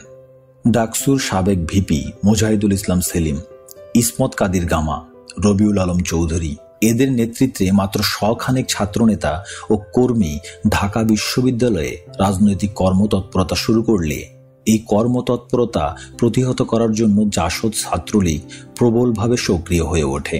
1975 সালের অক্টোবর মাসের শেষের দিকে ছাত্রলীগের এই মুষ্টিমেয় নেতাকর্মী মিলে সিদ্ধান্ত নিল 4 নভেম্বর 1975 ধানমন্ডি 32 নম্বরে বঙ্গবন্ধু শেখ মুজিবুর রহমানের বাসভবনে মৌন মিছিল করে যাওয়া হবে।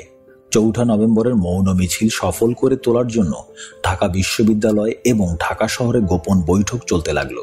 2 নভেম্বর দিবাগত গভীর রাতে অর্থাৎ 3 নভেম্বর প্রত্যুষে দেশে দ্বিতীয় সামরিক অভ্যুত্থান ঘটল। 3 নভেম্বর সকালে সোভিয়েত রাশিয়া নির্মিত বোমারু বিমান মিগ 21 আকাশে উড়ল এবং খুবই নিচ দিয়ে ঘন ঘন মহড়া দিতে লাগলো। বাংলাদেশ বেতারের বা রেডিও বাংলাদেশের এবং টেলিভিশন সম্প্রচার সারাদিন বন্ধ রইল। বোমারু বিমানের নিচ দিয়ে ঘন ঘন মহড়া দেয়া এবং রেডিও বন্ধ থাকায় দেশে যে দ্বিতীয়বার সামরিক অভ্যুত্থান হয়েছে এটা স্পষ্ট বোঝা গেল এবং এটাও সুস্পষ্ট বোঝা গেল যে এই দ্বিতীয় সামরিক অভ্যুত্থানের জয় পরাজয়ের কোনো নিশ্চিত ফলাফল এখনো হয়নি, কোনো পক্ষই এখনো নিশ্চিত বিজয়ী হয়নি।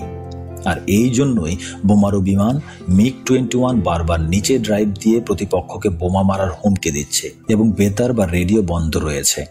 বোমারু বিমান বোমা মারার হুমকি দিচ্ছে কিন্তু বোমা মারছে না। এ থেকে বোঝা যাচ্ছে দুই পক্ষের সাথে আলোচনা চলছে, আর সেই জন্যই যুদ্ধ বিমান আক্রমণের মহড়া দিচ্ছে কিন্তু আক্রমণ করছে না। রাতে হঠাৎ টেলিভিশন সম্প্রচার শুরু করলো, কিন্তু অভ্যুত্থান সম্পর্কে কোনো কিছুই বলা হলো না। 4 নভেম্বর সকালবেলা পূর্ব নির্ধারিত কর্মসূচি অনুযায়ী মৌন মিছিলের প্রস্তুতি নিয়ে সপাচেক ছাত্র জনতা বিশ্ববিদ্যালয়ের বটতলায় সমবেত হলো।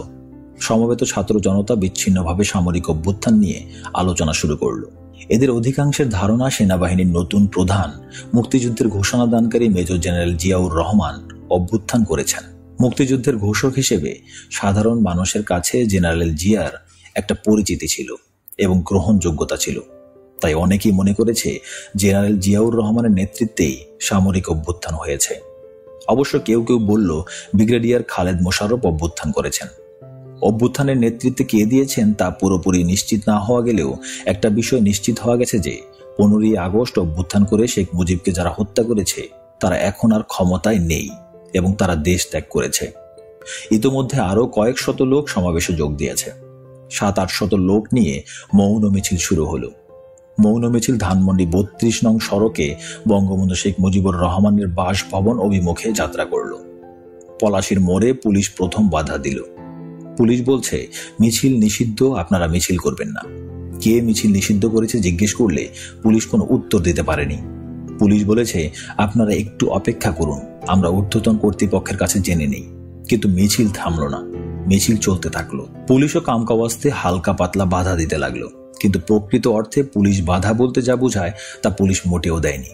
আসলে পুলিশও জানতো না কারা এখন দেশের ক্ষমতায় আছে, দেশে কি হচ্ছে, পুলিশের কি করণীয়। পুলিশ অনেকটা কিং কর্তব্য বিমূঢ় ছিল। নিঃশব্দ মৌন মিছিল সায়েন্স ল্যাবরেটরির মোড় পার হয়ে কলাবাগানের দিকে যেতে থাকলে এদিকে পাহারায় থাকা সেনাবাহিনীর 10-12 জন সৈন্য মিছিলের দিকে এগিয়ে গেল। সৈন্যদের মিছিলের দিকে এগিয়ে আসতে দেখে বেশ কিছু মিছিলকারী মিছিল ত্যাগ করে আশেপাশে সরে পড়ল। সৈন্যরা মিছিলের দিকে এগিয়ে এলো ঠিকই, কিন্তু মিছিলে বাধা দান বা সমর্থন কোনো কিছুই করল না, শুধু তাকিয়ে তাকিয়ে দেখতে লাগলো। তবে সৈন্যদের তাকানোর ভঙ্গিটা বিরূপ ছিল। তারা বাঁকা চোখে মিছিলটাকে দেখেছে এবং মনে হয়েছে দ্বিতীয় সামরিক অভ্যুত্থান ও সৈন্যদের করণীয় সম্পর্কে তারাও নিশ্চিত নন। মিছিল কলাবাগান অতিক্রম করার সময় ব্রিগেডিয়ার খালেদ মোশাররফের মা এবং ছোট ভাই রাশেদ মোশাররফ মিছিলে অংশ নিলে ব্রিগেডিয়ার খালেদ মোশাররফের নেতৃত্বে অভ্যুত্থানের বিষয়ে বিস্তারিত জানা যায়। এখানেই জানা গেল নতুন সেনাবাহিনী প্রধান মেজর জেনারেল জিয়াউর রহমানকে ব্রিগেডিয়ার খালেদ মোশাররফের অনুগত বাহিনী বন্দী করেছে এবং অনতি বিলম্বে brigadier Khaled Mosharraf major general পদোন্নতি নিয়ে সেনাবাহিনী প্রধান হচ্ছেন। মিছিল 32 নম্বর ধানমন্ডি বঙ্গবন্ধু ভবনের গেটে গিয়ে বিকাল 3টায় বিশ্ববিদ্যালয়ে জমায়েত ও বিক্ষোভ মিছিলের কর্মসূচি দিয়ে শেষ হয়। দুপুর 1টার দিকে ধানমন্ডি 32 নম্বরের বঙ্গবন্ধু শেখ মুজিবুর রহমানের ভবনের সামনে থেকে যে যার স্থানে ফিরে যাই। মাত্র আধা ঘন্টা সময়ের মধ্যে দুপুরের আহার শেষ করে পুরান ঢাকা থেকে আবার ঢাকা বিশ্ববিদ্যালয়ে রওনা হই। বিকাল 3টার আগেই আমরা ডাকসু ভবনের সামনে উপস্থিত হয়ে দেখি প্রায় 1000 খানেক ছাত্র জনতা ইতিমধ্যেই সমবেত হয়েছে। আনুষ্ঠানিকভাবে সমাবেশ শুরু হয়নি, কিন্তু বিক্ষিপ্তভাবে সবাই আলোচনা করছিল। এই আলাপ আলোচনার মূল বিষয় ছিল জেলখানায় জাতীয় 4 নেতা হত্যা। গতকাল 3রা নভেম্বর শেখ মুজিব হত্যাকারীরা জেলখানার অভ্যন্তরে বন্দী অবস্থায় বাংলাদেশের প্রথম প্রধানমন্ত্রী, মুক্তিযুদ্ধের সফল নেতৃত্ব দানকারী জনাব তাজউদ্দিন আহমেদ, প্রথম রাষ্ট্রপতি সৈয়দ নজরুল ইসলাম, প্রধানমন্ত্রী ক্যাপ্টেন অবসরপ্রাপ্ত মনসুর আলী এবং শিল্পমন্ত্রী কামরুজ্জামানকে গুলি করে হত্যা করে এবং তারপর দেশ ত্যাগ করে। ডাকসুর সাবেক ভিপি, বর্তমানে কমিউনিস্ট পার্টির সাধারণ সম্পাদক মুজাহিদুল ইসলাম সেলিম, ইসমত কাদির গামা সংক্ষিপ্ত ও বিক্ষিপ্ত বক্তৃতার পর মিছিল শুরু হলো। জেলখানায় জাতীয় 4 নেতা হত্যার খবরে মিছিলের মানুষগুলো কেমন যেন বিমর্ষ হয়ে গেল। মিছিলটা পুরনো ঢাকার দিকে এগিয়ে যেতে লাগলো, কিন্তু মিছিলের গতি প্রকৃতিটা এমনই হলো যে এটা না হলো বিক্ষোভ মিছিল, না হলো মৌন মিছিল। মিছিলটা পুরাতন শহর দিয়ে নাজিমউদ্দিন রোডের সেন্ট্রাল জেলের সামনে দিয়ে সন্ধ্যার দিকে ঢাকা বিশ্ববিদ্যালয়ের জহুরুল হক হলের মাঠে এসে শেষ হলো। এখানে মুজাহিদুল ইসলাম সেলিম আগামী 5ই নভেম্বর শোক সভার কর্মসূচি ঘোষণা করে পাড়া মহল্লায় মিছিল ও পথসভা করার নির্দেশ দিলেন। এর আগে বিকাল 3টার দিকে সোহরাওয়ার্দী উদ্যানের পশ্চিম কোণে 3 নেতার মাজারের সামনে জাতীয় 4 নেতাকে দাফন দেওয়ার জন্য কবর খোঁড়া হলো, কিন্তু শেষ পর্যন্ত পুলিশের বাধার জন্য জাতীয় 4 নেতাকে এখানে কবর দেয়া গেল না। আমরা 10-11 জন মিছিল করতে করতে পুরাতন শহরে আমাদের মহল্লায় ফিরে এলাম। তখন রাত 8টা হবে। মহল্লায় এসে পরিচিত মাইকের দোকান থেকে মাইক এবং গ্যারেজ থেকে রিক্সা নিয়ে মাইক বেঁধে মিছিল এবং পথসভা করতে লাগলাম। পথসভা ও মিছিলে জাতীয় 4 নেতা হত্যার প্রতিবাদে আগামীকাল শোক সভার ঘোষণা দিতে থাকলাম। পথসভা এবং মিছিলে জনতা তো অংশগ্রহণ করলই না, এমনকি আওয়ামী লীগের নেতাকর্মীরাও অংশগ্রহণ করল না। আমরা 10-11 জন ছাত্র নেতাকর্মী সারাটা পুরাতন শহরের যতটা এলাকা সম্ভব মিছিল আর পথসভা করতে থাকলাম। রাত 11টার দিকে শ্যামবাজার এলাকায় মিছিল নিয়ে এলে সূত্রাপুর থানার পুলিশ রাস্তার 2 দিক থেকে ঘেরাও করে আমাদের বেধড়ক লাঠি পেটা করে রিক্সা এবং মাইক ছিনিয়ে নিয়ে যায়। পুলিশের এই হামলায় গুরুতর আহত হয় ছাত্র ইউনিয়ন নেতা, বর্তমানে সরকারি আমলা খন্দকার শওকত হোসেন এবং কবি নজরুল সরকারি কলেজের তুখোর ছাত্রনেতা সহত প্রতিবাদী ব্যক্তিত্ব, বিএনপি সরকার কর্তৃক মনোনীত 79 নম্বর ওয়ার্ড চেয়ারম্যান, বর্তমানে জাতীয়তাবাদী দল 79 নম্বর ওয়ার্ড সভাপতি জননেতা মোহাম্মদ ফরিদ উদ্দিন। আমরা সবাই পালিয়ে গেলাম। রাতে কেউই বাসায় থাকলাম না, কিন্তু রিক্সাওয়ালা, রিক্সার মালিক, মাইকওয়ালা এরা সবাই আমার বাসায় এসে রিক্সা আর মাইক দাবি করে বসে রইল। পরদিন সকালে টাকা পয়সা দিয়ে থানায় লোক পাঠানো হলো রিক্সা আর মাইক ছাড়ানোর জন্য, কিন্তু থানা পুলিশ কিছুতেই মাইক আর রিক্সা ছাড়ল না। 3রা নভেম্বর ব্রিগেডিয়ার খালেদ মোশাররফের নেতৃত্বে সংঘটিত দ্বিতীয় সামরিক অভ্যুত্থানে বঙ্গবন্ধু শেখ মুজিবুর রহমানের হত্যাকারীরা দেশ থেকে পালিয়ে গেলেও যার নেতৃত্বে মুজিবুর রহমানকে হত্যা করা হলো এবং যিনি সংবিধান বহির্ভূতভাবে অবৈধ পন্থায় দেশের রাষ্ট্রপতি হয়ে বসলেন, সেই খন্দকার মোস্তাক আহমেদ ঠিকই রাষ্ট্রপতি পদে বহাল থাকলেন। 15ই আগস্ট সকালে বাংলাদেশের রাষ্ট্রপতি বঙ্গবন্ধু শেখ মুজিবুর রহমানকে হত্যা করে সংবিধান বহির্ভূত পন্থায় সম্পূর্ণ অবৈধভাবে রাষ্ট্রপতি হয়ে বসা খন্দকার মোস্তাক আহমেদকে রাষ্ট্রপতি হিসেবে শপথ বাক্য পাঠ করান বাংলাদেশের সুপ্রিম কোর্টের তৎকালীন অস্থায়ী প্রধান বিচারপতি এবি মাহমুদ হোসেন। সংবিধান বহির্ভূত পন্থায় রাষ্ট্রপতি পদে অধিষ্ঠিত খন্দকার মোস্তাক আহমেদের কাছ থেকে 5ই নভেম্বর 1975-এ ব্রিগেডিয়ার খালেদ মোশাররফ পদোন্নতি নিয়ে মেজর জেনারেল হন এবং সেই সাথে মুক্তিযুদ্ধের ঘোষক মেজর জেনারেল জিয়াউর রহমানকে সেনাবাহিনীর পদ থেকে সরিয়ে দিয়ে নিজেই সেনাবাহিনী প্রধান পদে অধিষ্ঠিত হন। বিমান বাহিনী ও নৌবাহিনী প্রধানগণ খালেদ মোশাররফকে মেজর জেনারেল ও সেনাবাহিনী প্রধানের ব্যাচ পরিয়ে দিচ্ছেন, এই ছবি পত্রিকায় প্রকাশিত হয়। 5ই নভেম্বর বিশ্ববিদ্যালয় এলাকায় সপাচেক ছাত্র জনতা সমবেত হলেও নেতৃত্বের অভাবে এবং জাসদ ছাত্রলীগের দাপটের কারণে 4 নভেম্বর ঘোষিত 5ই নভেম্বরের শোকসভা অনুষ্ঠিত হয়নি। দেশের সর্বশেষ রাজনৈতিক পরিস্থিতি সম্পর্কে অস্পষ্টতা এবং আতঙ্ক নিয়ে বিক্ষিপ্ত কথাবার্তা আর মিছিলের চেষ্টার মধ্য দিয়ে 5ই নভেম্বরের দিন শেষ হয়ে গেলে সন্ধ্যায় আমরা পুরাতন ঢাকায় ফিরে আসি এবং সরকারি কবি নজরুল কলেজের শহীদ শামসুল আলম ছাত্রাবাসের ছাত্রদের নিয়ে ছাত্রসভা করি। পরদিন 6ই নভেম্বর সকালে পুরাতন ঢাকা থেকে যথারীতি আমরা 10-11 জন মিছিল নিয়ে আবারও ঢাকা বিশ্ববিদ্যালয়ে সমবেত হলে খন্দকার মোস্তাক আহমেদকে রাষ্ট্রপতি পদ থেকে সরিয়ে সুপ্রিম কোর্টের প্রধান বিচারপতি আবু শাহাদাত মোহাম্মদ সায়েমকে রাষ্ট্রপতি করা, পার্লামেন্ট ভেঙে দেয়া, সামরিক আইন জারি করা এবং সেনাবাহিনী প্রধান হিসেবে মেজর জেনারেল খালেদ মোশাররফের প্রধান সামরিক আইন প্রশাসক হওয়া সহ ইত্যাদি বিষয় সম্পর্কে বিস্তারিত শোনা যায়। এবং এই দিনেও আমাদের মিছিল ও আলোচনার কোনো আনুষ্ঠানিকতা ছিল না, সবাই ছিল বিক্ষিপ্ত এবং বিচ্ছিন্ন। সন্ধ্যা নাগাদ আমরা পুরাতন শহরে ফিরে আসি। নেতৃত্বের কোথাও কেউ নেই, সব কেমন যেন শূন্য ও ফাঁকা। দেশে আরো সাংঘাতিক বড় ধরনের কি যেন হতে যাচ্ছে তা অনুভব করা যায়, উপলব্ধি করা যায়, কিন্তু পরিষ্কার বোঝা যায় না। আওয়ামী বাকশালী নেতারা সব কে যে কি করছে বা কোথায় পালিয়ে গেছে তাও বোঝা যায় না। ছাত্র নেতাদের মধ্যে বঙ্গবন্ধু শেখ মুজিবের ভাগ্নে শেখ শহীদ অনেকটা পাতানো গৃহবন্দী বলেই মনে হচ্ছে। ইসমত কাদের গামার ততটা বুদ্ধিশুদ্ধি নেই, তবে কিছু করার চেষ্টায় আছেন। রবিউল আলম চৌধুরী আছেন, সব সময় আছেন, বলতে গেলে সেই এখন সবচাইতে বড় নেতা। টাকসুর সাবেক ভিপি ছাত্র ইউনিয়ন নেতা মুজাহিদুল ইসলাম সেলিম হলেন কিছু একটা করার চেষ্টাকারীদের মূল নেতা। ছাত্র নেতা সৈয়দ নুরু কাদের সিদ্দিকীর সাথে যোগ দিয়েছেন। আগামীকাল যথারীতি বিশ্ববিদ্যালয়ে যাওয়া ছাড়া আমাদের কোনো কর্মসূচি নেই। রাত যখন গভীর হলো 1:30-2টা বাজে, ঘড়ির সময় অনুযায়ী 7ই নভেম্বর গভীর রাতে হঠাৎ গুলির আওয়াজ শোনা যেতে লাগলো। রাত যতই বাড়তে লাগলো গুলির আওয়াজও ততই বাড়তে লাগলো। গুলির আওয়াজে মনে হতে লাগলো এই যেন 25শে মার্চ, 1971-এর মতোই এক কালো রাত।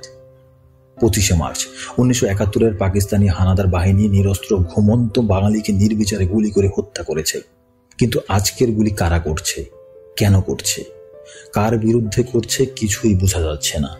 7ই নভেম্বর ভোর হতে না হতেই দেখা গেল সেনাবাহিনীর সিপাহীরা আকাশ পানে গুলি করতে করতে রাস্তা দিয়ে পায়ে হেঁটে গাড়িতে চড়ে যে যেভাবে খুশি ঘুরে বেড়াচ্ছে। আর এই সেনা সিপাহীদের সাথে স্বতঃস্ফূর্তভাবে জনগণের একটা অংশ যোগ দিয়েছে। সিপাহী জনতা রাজপথে মিছিল করছে আর আকাশের দিকে গুলি ছুটছে, স্লোগান দিচ্ছে। সিপাহী জনতার এই মিছিল থেকে নানা ধরনের স্লোগান শোনা গেল। কোনো মিছিল থেকে স্লোগান এলো মোস্তাক জিয়া জিন্দাবাদ, মুসলিম বাংলা জিন্দাবাদ। কোনো মিছিল থেকে স্লোগান উঠল কর্নেল তাহের জিন্দাবাদ, তাহের জিয়া ভাই ভাই, গণবাহিনী জিন্দাবাদ, সিপাহী জনতা ভাই ভাই ইত্যাদি নানা ধরনের স্লোগান দিতে শোনা গেল সিপাহী জনতার মিছিল থেকে। এই সিপাহী জনতার সামনে কোনো সুস্পষ্ট লক্ষ্য বা পরিষ্কার কোনো ধারণা যে ছিল না তা বোঝা যাচ্ছিল, এবং এই সিপাহী জনতার বিদ্রোহে কোনো একক নেতৃত্ব বা নিয়ন্ত্রণ যে ছিল না তাও বোঝা যাচ্ছিল। তবে এই সিপাহী জনতার বিদ্রোহ যে আওয়ামী বাকশালী এবং শেখ মুজিবের অনুসারীদের বিরুদ্ধে তা নিশ্চিত ছিল। ওই মিছিলকারী সিপাহী জনতা আওয়ামী বাকশালী বা শেখ মুজিবের অনুসারীদের দেখামাত্র যে মেরে ফেলত তাতে কোনোই সন্দেহ ছিল না।